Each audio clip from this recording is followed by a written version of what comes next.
Have you ever noticed how two things that look identical on paper can feel totally different in the real world? Well, today we're going to pull back the curtain and decode the secret language engineers use to design, well, pretty much everything around us. And we're going to kick things off with a simple puzzle. I mean, really think about that. They've got the exact same horsepower, but on the road, it's a night and day difference. One is an absolute dream to ride, and the other just feels like you're fighting it the whole time. So what's the deal? It's not magic, it's engineering. And the answer to this little riddle reveals the secret blueprint behind how almost any system works. So, to solve the mystery of our two bikes, we've got to understand that the real difference is hidden in a set of core specifications. Think of it like a design DNA that tells the system exactly how to behave.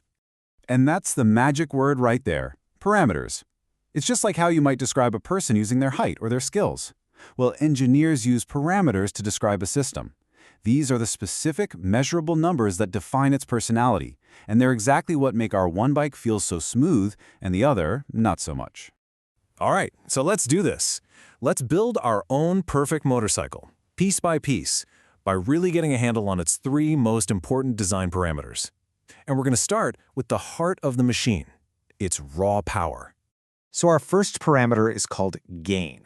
The easiest way to think about gain is as the raw strength or the muscle of the system. For our bike, this is literally its engine power. It tells us how much oomph we get for a certain twist of the throttle. Officially, the definition is pretty simple.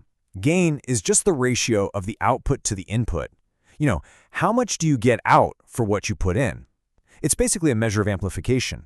So here's a super simple way to think about it. If you twist the throttle just a little, let's say an input of 2 units, and the bike's power output shoots up by 10 units, while the gain is 5. Simple as that. It's a direct measure of how powerfully the system responds. A higher gain means a more aggressive, more powerful response. Okay, so power is one thing, but how quickly does the bike actually deliver that power? How fast does it leap into action when you hit the gas? This brings us to our second key parameter, the time constant. The time constant basically tells us the speed of the system. Now, the technical definition is that it's the time it takes to get to about 63% of its final speed. But here's the main thing you need to remember. A smaller time constant means a faster, more nimble system. It's kind of like charging your phone. A small time constant means it gets to a useful charge level really, really quickly. So we've got power and we've got speed. But let's be honest, none of that means anything if the ride feels awful. And this brings us to our third and maybe the most crucial parameter of all, damping. And for our bike, this is all about the shock absorbers. Now, this is where it gets really interesting, because it's all about balance. If you have too little damping, the bike is just bouncy and unstable. Every little bump in the road sends you bouncing up and down, and the whole ride feels completely out of control. But if you go too far in the other direction and had too much damping, now the bike feels sluggish. It feels heavy, kind of dead and unresponsive. Yeah, it's stable for sure, but it won't react quickly when you really need it to. This is that bike that feels slow and clunky, even if it has a powerful engine. And this is the goal. This is what engineers are always chasing. That perfect amount of damping that gives you that smooth, connected-to-the-road feeling. It soaks up the bumps without bouncing you around, and it responds instantly without feeling heavy. It's that perfect sweet spot between total control and lightning-fast responsiveness. So we have our 3 core ingredients, right? We've got gain for power, the time constant for speed, and damping for stability. But just knowing the ingredients isn't enough. How do engineers actually combine all of these into a single master blueprint that can predict exactly how the bike will perform? Yeah, this is the big question. How do you take all these individual parts and create one single model that captures the entire personality of the bike? Well, engineers have a really cool tool for this.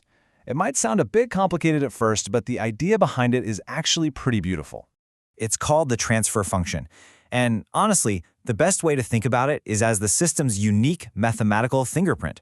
Seriously, just like no two human fingerprints are exactly alike, the transfer function captures the one-of-a-kind identity of a system. It describes precisely how it will turn any input into a specific output. Let's try another analogy. Think of a transfer function like a recipe. Your inputs, that's your ingredients. The transfer function itself, that's the cooking method, the step-by-step instructions. And the output, well, that's your final dish. The transfer function is the formula that magically transforms the raw materials into the finished product.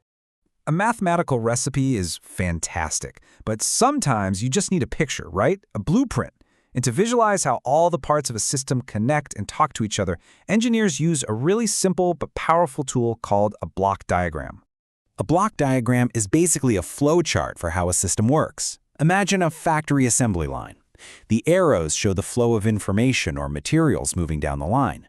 The blocks represent the different machines or processes, like our engine or our shock absorbers. It gives you this incredibly clear visual map from the very beginning, the input, all the way to the final output. So how cool is that? We started with a simple mystery about 2 different motorcycles, and we ended up with this universal toolkit for understanding how pretty much anything works. Let's just put it all together one last time. And here it is, all laid out. Gain is the strength. That's our engine power. The time constant is the speed, our acceleration. And damping is all about stability. That's our shock absorbers. These 3 little parameters are the fundamental DNA of our motorcycle, and they define its entire personality on the road. And here's the really mind-blowing part. The reason why this all matters so much. This blueprint, it isn't just for building motorcycles.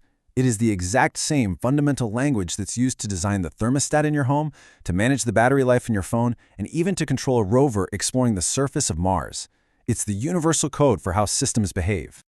So the next time you use any piece of technology, from your car to your coffee maker, you can see past the plastic and the metal. You can actually recognize the parameters that are at play. Its gain, its time constant, its damping. Every single system has a blueprint. And now that you know the language, what will you design?